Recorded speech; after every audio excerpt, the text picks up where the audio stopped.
Given the green light to go ahead in England after the government announced there will be no new restrictions before the end of the year. Hospitality bosses have welcomed the decision. However, the Health Secretary is urging people to remain cautious during celebrations. Sajid Javid says the government won't hesitate to introduce further restrictions if necessary. Partygoers should also take a test before any gathering and stay outside where possible to minimise the chance of infection. Oncologist Professor Angus Dalgleish says the new variant is much less severe than previous strains. The reason it's so much more infectious is it passes to the nose, but it is 10 times less likely to go down to the chest.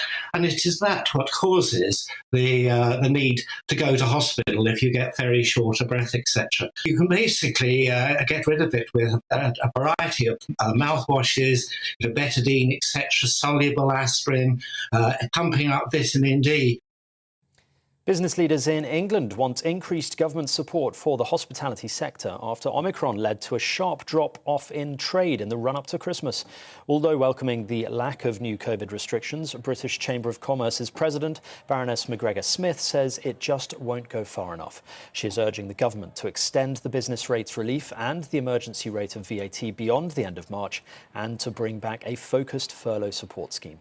Nightclub owner Alex Proud spoke to GB News and welcomes the lack of restrictions. Us, the most important thing is to confirm that we're staying open and there isn't going to be a lockdown in January. New Year's Eve, don't forget, we need people to book because obviously people didn't book in December with all the concerns. So we're still nervous, but we're very, very relieved right now. The Home Secretary, Priti Patel, has ordered a review of the current rules surrounding crossbow ownership. It comes after a 19-year-old man was arrested at Windsor Castle on Christmas Day while allegedly in possession of the weapon. He's since been sectioned under the Mental Health Act. Under current legislation, it is an offence for anyone under 18 to purchase or possess a crossbow. To Save the Children staff are among at least 35 people, including children, killed in Myanmar on Christmas Eve. Government soldiers rounded up a number of people in a village before fatally shooting them. Save the Children say their 2 workers were travelling back to a nearby office when they were caught up in the attack. The group called the killings a senseless attack and a breach of international humanitarian law. Teenagers whose parents smoke are more likely to take up the habit. That's according to research from the Better Health Smoke Free campaign. It found that teenagers are 4 times more likely to start smoking themselves if they are raised by a smoker. Clinical psychologist from University College London, Dr. Bettina Hohen, says that a learned behaviour such as smoking is hard to give up. Children learn by observing and by imitating the most relevant models in their lives, and parents are those models. Smoking is one of those behaviours. It's a learned behaviour. We know that 80% of adult smokers took up smoking themselves before the age of 20. So actually, most people who are smokers now are likely to have started smoking when they are children.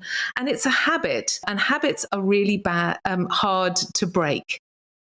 And we knew it was coming, but now I'm afraid it is official. England have lost the Ashes. They were completely thrashed in the 3rd test in Melbourne. Australia beat the tourists by an innings and 14 runs to take an unassailable 3-0 lead. It only took 12 days of cricket for the hosts to retain the Ashes, and they'll now be looking for that 5-0 victory whitewash. The 4th test begins in Sydney on January the 4th. And that's your news update. We'll be back in around half an hour's time, or maybe an hour's time, with the latest headlines. Now back to Paul and Amelia.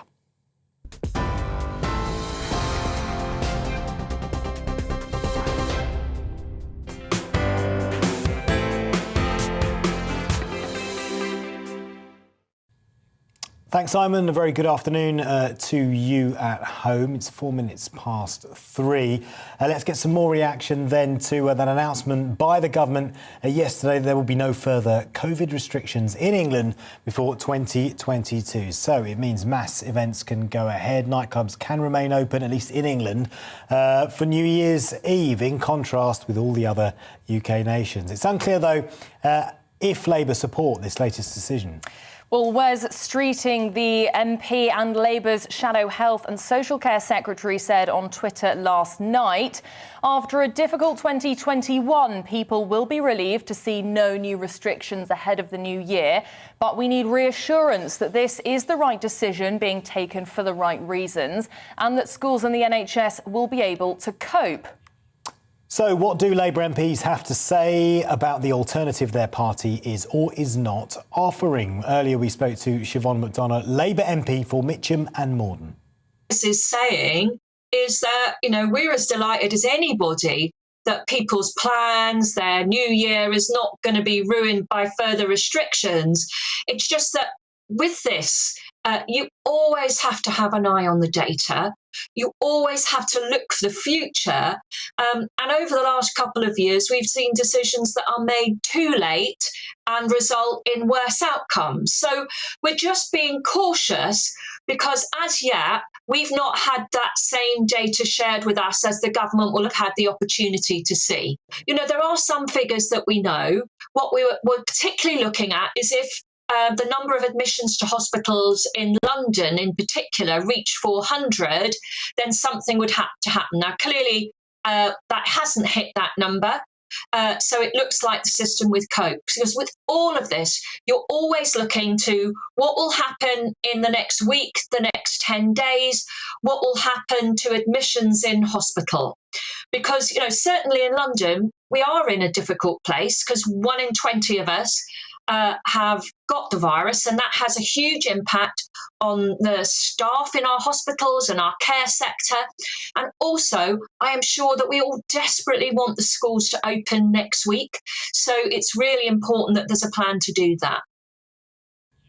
Well, that's what Siobhan McDonough, Labour MP for Mitcham and Morden, thought about the decision. But what about the public? Our reporter Anna Riley spoke to people in Yorkshire to get their views. Let people enjoy it this year and then bring it in. But it's going to affect a lot of businesses, obviously. A lot of people have already gone out of business where we used to go. So now we're having to shop elsewhere. So unfortunately, that's going to affect people anyway, as we've seen over the last year.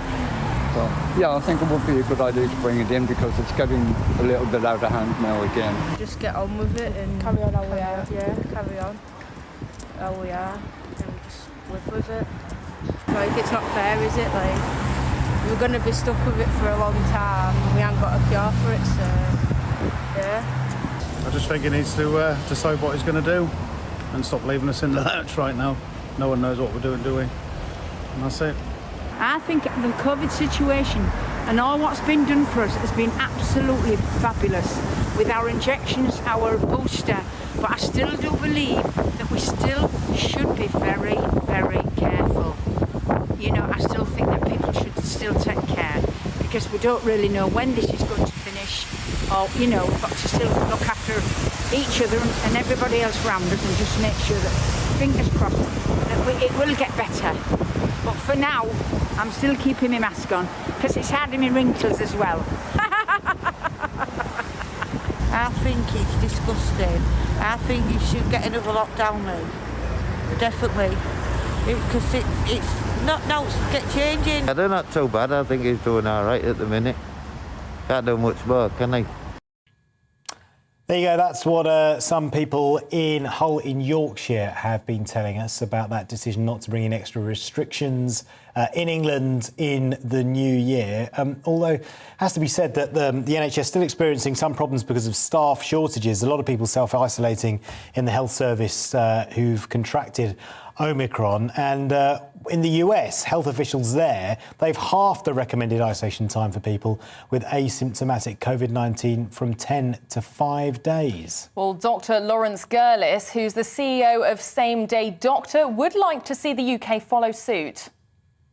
They were right to reduce the isolation period from 10 days to 7 days. I'd like to go a bit further and do what the Americans have done and reduce it to 5 days with negative lateral flow, because that's the real problem in the NHS is staff shortages.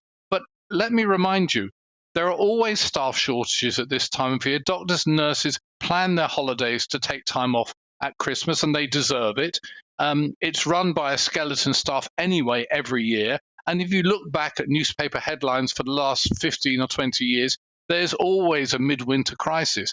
There are always respiratory viruses in the UK. We have that sort of climate that encourages that. So I don't believe this is any different from where we would be if we had a mild flu epidemic. Well, this is normally a time when travel is at its busiest, but travel experts are warning of severe disruption over the new year. Airline passengers have been hit by the grounding of thousands of flights due to staff shortages caused by COVID. Yeah, around 8,000 flights were cancelled globally between Christmas Eve and Boxing Day. Our London reporter Alice Porter has more.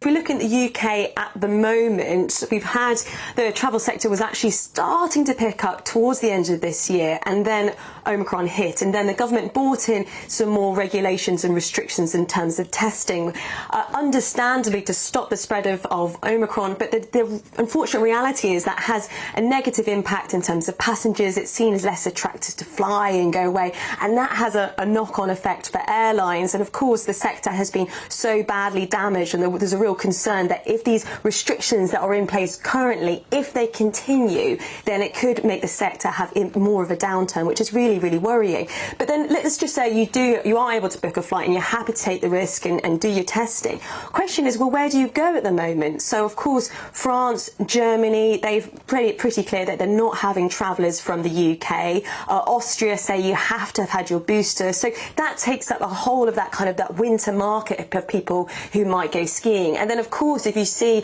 all the travel disruption that's happening at the moment, for those people who might think of a quick sort of winter getaway for a few days, you find that quite off-putting. And the concern is that over the next month or two, is that other countries that are kind of catching up with Omicron may impose more restrictions. That's what Paul Charles, the travel expert, was saying to me when I spoke to him earlier. I think there's a danger that other governments around the world put in place tougher measures because they're at an earlier stage in the cycle of Omicron than the UK is. The UK seems at the moment to be getting through this by putting in place perhaps cautious guidance and advice rather than tougher restrictions in the UK itself. And that means that the spike is happening faster than might be in other countries. So the concern is that other countries put in place measures to stop UK citizens travelling. And that would be my concern, that January itself sees a wide range of restrictions in place, which put off people from travelling further. There's no doubt 2022 is going to be a strong year in terms of bookings and confidence once we get through this wave of Omicron. The problem is it's getting through the next month or so, and no cash coming in for much of the travel sector. That's going to hurt those smaller businesses that will find it difficult to survive.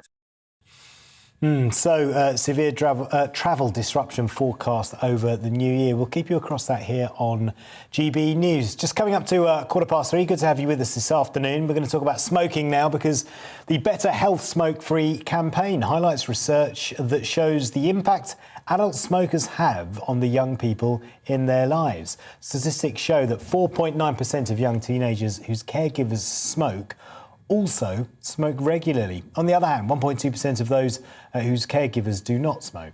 Clinical psychologist from University College London, Dr. Bettina Honan, says it's difficult for people to give up if they've taken up the habit in their teenage years. We know that the primary motivators for people to want to give up smoking are to do with health, to do with money, but also to do with family.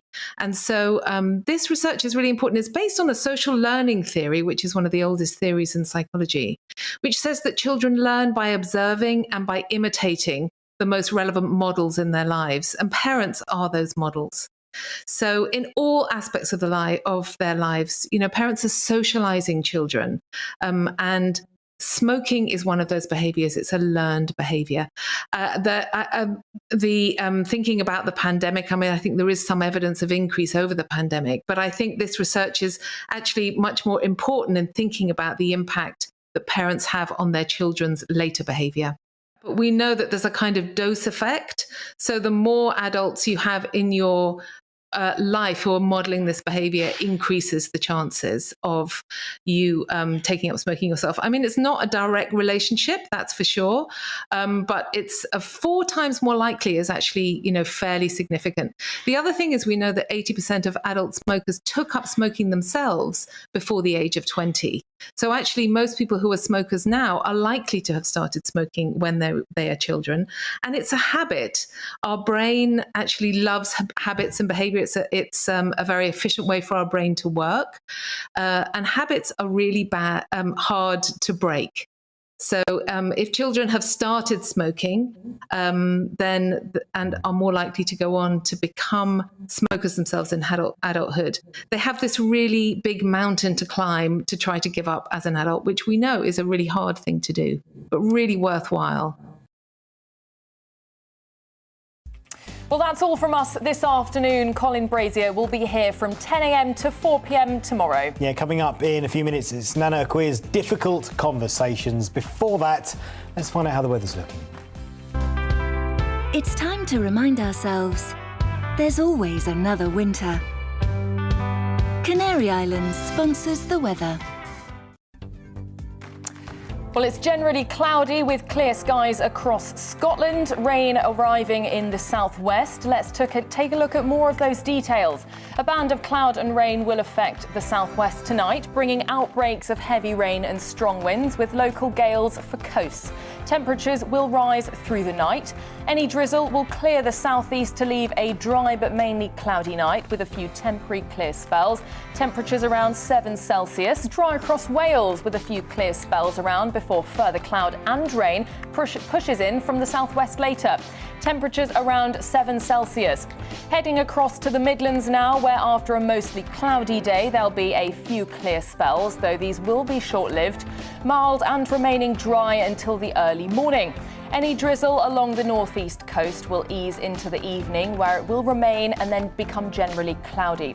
Some clear spells may develop later, and here we could see some local grass frost even. After some bright spells to end the day in Scotland, it will be generally a clear night, allowing fog patches to form. Feeling cold with a frost likely for many. For Northern Ireland, it will be a generally cloudy night, though there will be some isolated clear spells at first. Feeling cool with temperatures dropping to around 3 Celsius tonight. Rain pushing northeastwards through the night, making it a wet start for tomorrow morning for much of England and Wales. And that's how the weather is shaping up overnight and into tomorrow morning. Canary Islands sponsors the weather.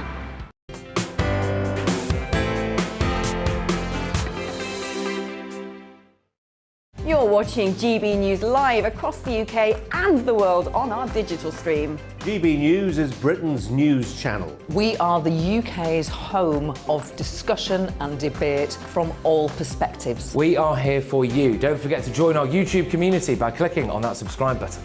And if you want the GB News app, you can click and catch up on programmes anytime. We love to hear from you, so email us. gbviews@gbnews.uk. Thanks for being part of the GB News family. My name is Andrew Doyle. Join me every Sunday evening at 7 p.m. for Free Speech Nation. This is a show where we address current affairs and news stories of the week with the help of two wonderful comedian panellists. I brought in comics because I want to give it a lighter edge, and also they work for less. See you there.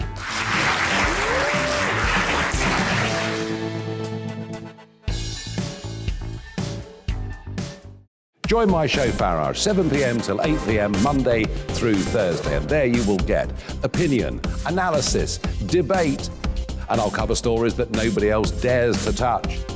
And then for the last 15 minutes, talking pints. We're over a drink.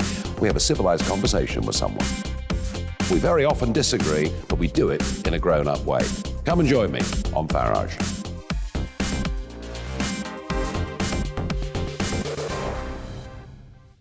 I'm Colin Brazier.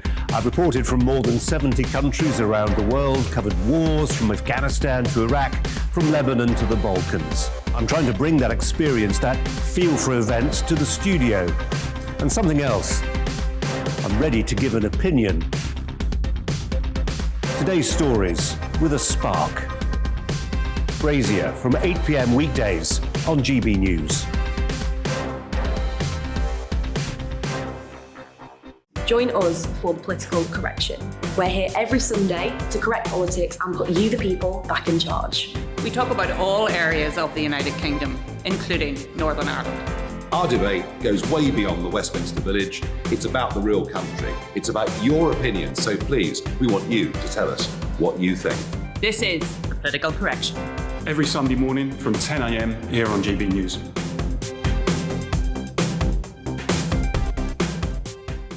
You're watching GB News live across the UK, the world and our digital stream. GB News is Britain's news channel. We are the UK's home of discussion and debate from all perspectives. We're here for you. Don't forget to join our community by hitting the subscribe button. And download the GB News app so you can click and catch up on programmes anytime. We love to hear from you. Email us at gbviews@gbnews.uk.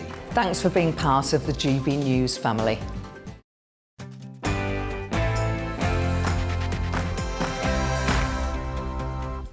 Hello and welcome to a special programme here on GB News. I'm Nana Akwe, and for the next half an hour, join me as I take you through a series of difficult but inspiring conversations. Each week on my Saturday show between 4 to 6 p.m, I sit down with someone who's not had the easiest of times in life to hear their story in their own words. It's not always easy to talk about, but join me and together we'll hear an untold story that deserves to be heard. What if I could tell you, give or take a few days or weeks, the likely date that you're going to die? That's the reality for people living with terminal illnesses. Back in August, I met artist Helen Lack. At just 54, she was given the news that would change the course of her life. She was diagnosed with triple-negative breast cancer. We